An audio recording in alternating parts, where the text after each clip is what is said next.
Okay, so imagine we have a square, okay, or like a rectangle, right? So we have the top, the bottom, and the sides, right? Now imagine we have a sine wave, just a circular sine wave. Circular sine wave. Okay, just imagine we have a sine wave up, and then so the positive end we have the negative, okay? And we have our neutral, 0, and we have +1, -1. Okay, now you measure the rectangle, we have our center, we have positive, and we have negative. Okay, now we have our sine wave going positive and then going across, going negative, and back neutral to 0. Okay, that's your one cycle.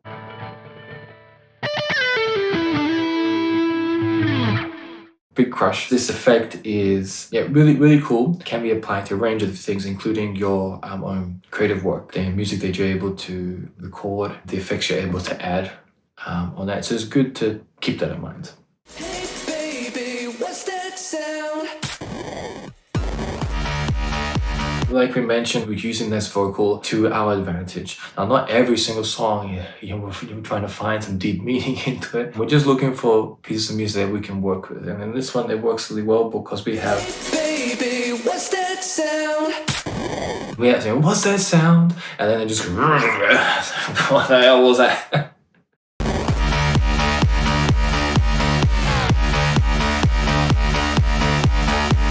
So here you hear it's quite heavy in the lower end, the bass and the kick. So it'd be really cool if you're able to really, if I had the ability to really focus on into that mid-range or lower end frequencies and use the Big Crush there. That'd be really cool. Really, crush it and make it really cool. Cool. Now, one thing you notice here is that we added the effect in, yes. We forgot to actually activate the effect that we want. So here, that's nothing. This is, but the secondary effects, we're adding the delay, but the secondary effect that I have on my left hand in the picture, in the video, it's not doing anything because we haven't selected it.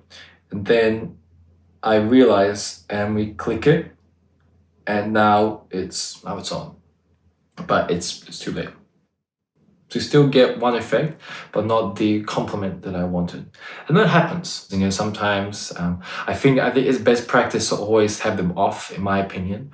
Turn them on when you need them, turn them off. We talked about this before. You don't want unnecessary rumble. There's already a lot of stuff going on, particularly for recording as well. You're increasing that noise floor through adding effects depending on how much compression certain things are, depending on how hot you're going, everything's adding a little bit to that noise floor, and you only have so much. What do I mean by that? What does that mean? Or if you look at, for example, some of the classic Elvis Presley records, you hear a bit of a sort of sound. Some people like that because it adds a nice warmth and character to the record, but essentially what that is because they've compressed it. You've increased the lower rumbles. So in this area here, right, so the computer is working at the moment, and then speakers as well. And we can't necessarily hear that right now because it's quite low. But if I increase the overall voltage, or just for this case, the volume here, we can start hearing a bit of a sort of hiss in the speakers because of the noise floor. And in general, most speakers always have an underlying noise to them just by the nature of how they are. And in terms of the computer, for example, if I add additional compression into this recording, particularly for the vocal, particularly for the audio, if I'm adding, so if I want to make it louder, we're bringing up the bottom and we're pulling down the top. Okay, and we're compressing it, right? So making it more sort of less dynamic. Okay, so instead of it being like this, we're compressing it down, making it less dynamic. Okay, so imagine we have a square, okay, or like a rectangle, right? So we have the top, the bottom, and the sides, right? Now imagine we have a sine wave, just a circular sine wave.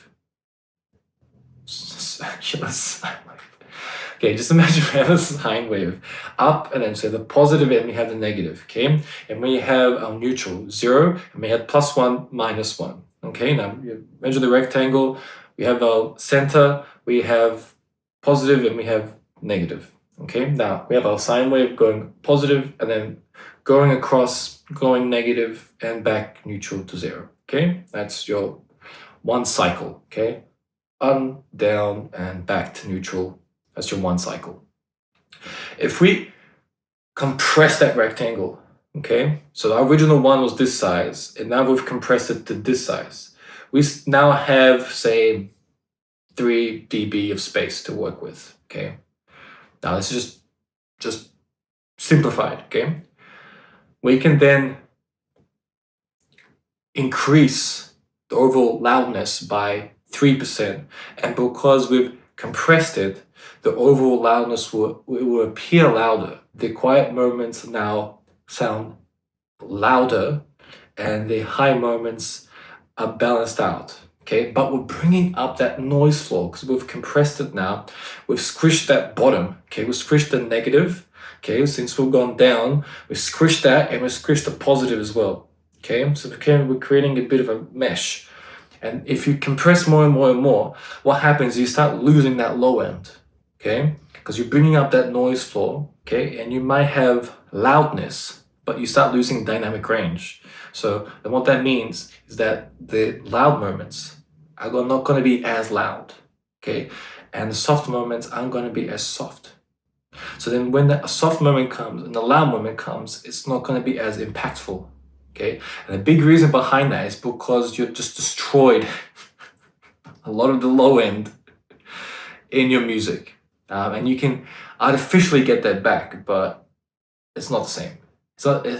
There's a different vibe when you listen to a live rock kick drum that's pounding through subs and a synthetic kick drum.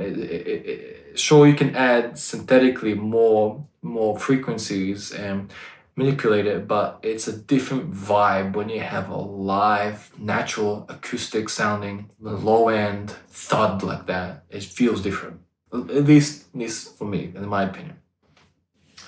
And you can really manipulate it. If you add additional internal digital effects onto such a natural low end, you can really go wild.